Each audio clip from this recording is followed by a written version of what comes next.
instruments have personality. From the moment you plug them in, you learn what that personality is and you see if you can use it in your music. And I like to think that having various instruments, when you pick up a new instrument or a different instrument, it makes you play the way the instrument is made. And that can sometimes inspire you to write something a little different or in a different way than you normally would.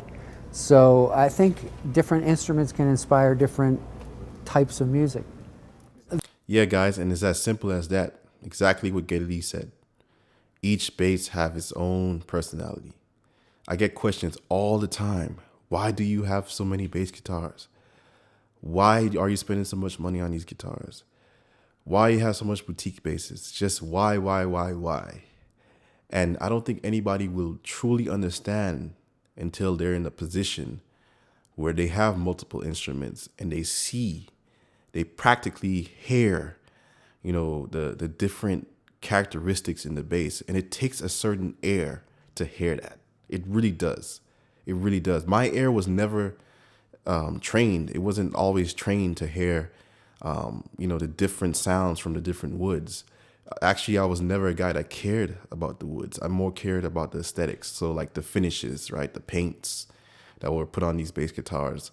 I never cared about the wood until I became, really intrigued about how wood could affect the sound when I bought my first Michael Tobias bass, right? That bass was just an open field for the strings to vibrate through the maple and the ash woods. And then that's when I realized, wow, woods are everything. Woods are literally everything. You know what I mean? It literally takes care of the sound of your instrument. And when I realized that, and I got my Ken Smith bass and then moved on to Federa, they were all the same way.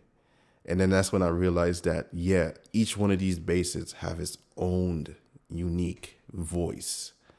And because of that, in turn, because of that, they will inspire you to go for different things.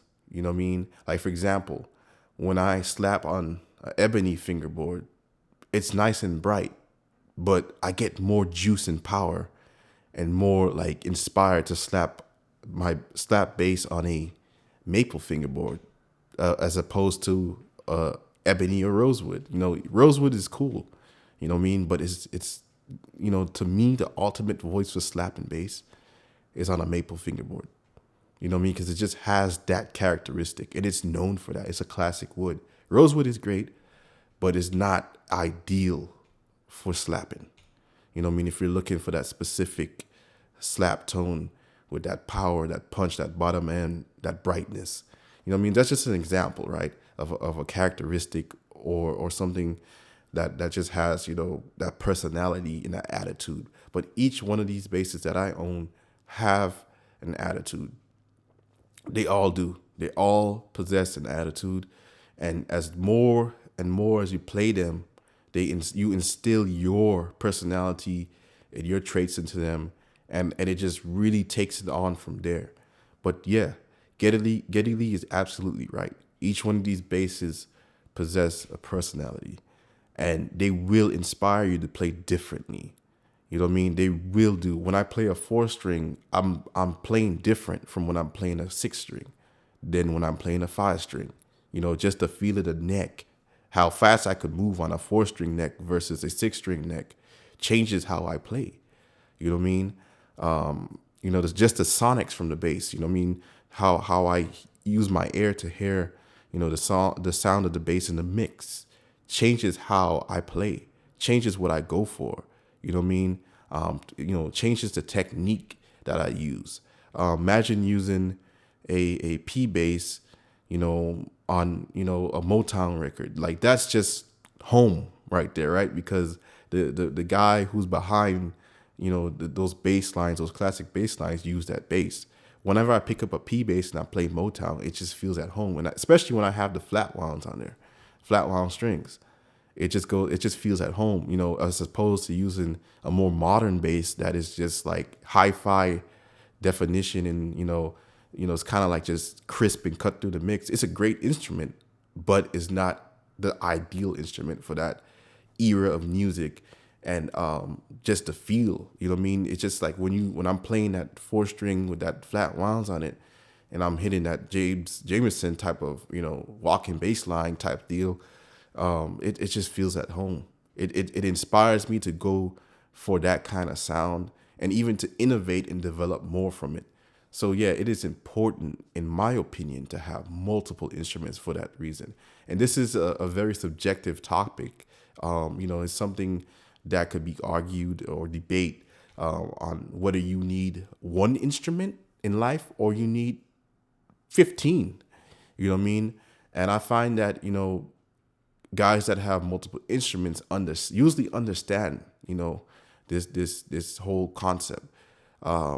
And not to single nobody out, but when you start to reach a certain range of spending money on instruments, it's either like A, you just want to impress people out there, or B, you really understand that each one of these instruments have a voice behind it and they all tell a story differently. So that's definitely what drives me to purchase multiple bass guitars. And each one of them are different. I make sure they are different. I make sure they inspire me. And the other reason too is I get bored easily. You know what I mean? I get really bored and I get really just uninspired when I'm doing the same thing over and over and over, and it feels like a routine, right? So I think that's what keeps me going. The way I could switch out from multiple instruments, you know what I mean, in the group, helps me to stay inspired and keep going. It's a really, really good thing. I was never this guy, right? In the past, I had a different attitude. I was like, all I need is one bass. And I had one bass. And I was like, this bass is an all-in-one bass, meaning that it's versatile enough to fit any style of music. But I had the wrong idea because my ears it wasn't developed as it is now. I was just younger, naive, didn't understand, and my ears wasn't just as developed. So I used that bass for many years. You know what I mean? You guys would probably be like, wow, you really did have that? Yeah, I really had one bass, and it wasn't even a boutique bass. I had this one bass I kept for many years. I used it on every gig, recording, whatever. That was the bass I went to until I start to develop a different attitude behind what these instruments mean. And I had until I started to develop appreciation to the fine arts of building instruments. I used to think they were overrated, but when I got my hand on one, it changed me. It absolutely changed me. And when I heard what these woods could do, the different combinations and the different voices that they had, it changed me. So I'm really happy to have found that video on Geddy Lee, because he's a guy that has a insane collection of instruments, bass guitars in particular. And it's easy to just say, why would you need all those? I even had that question. I'm like, why would you need 20 bass guitars? Like 50 bass guitars? That doesn't even make any sense.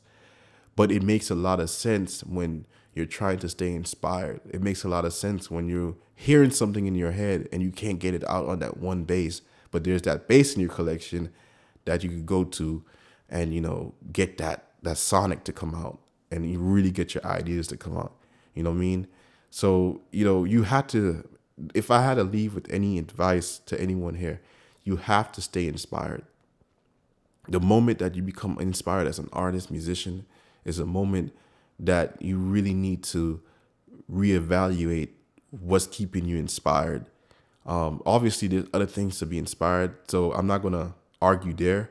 But for the sake of today's video, I'm talking about having multiple instruments.